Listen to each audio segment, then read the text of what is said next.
أفحسبتم أنما خلقناكم عبثا وأنكم إلينا لا ترجعون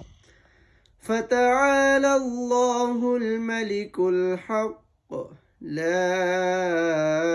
إله إلا هو رب العرش الكريم ومن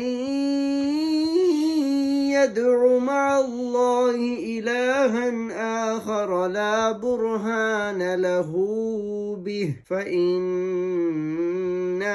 حسابه عند ربه إنه لا يفلح الكافرون وقل رب اغفر وارحم وأنت خير الراحمين.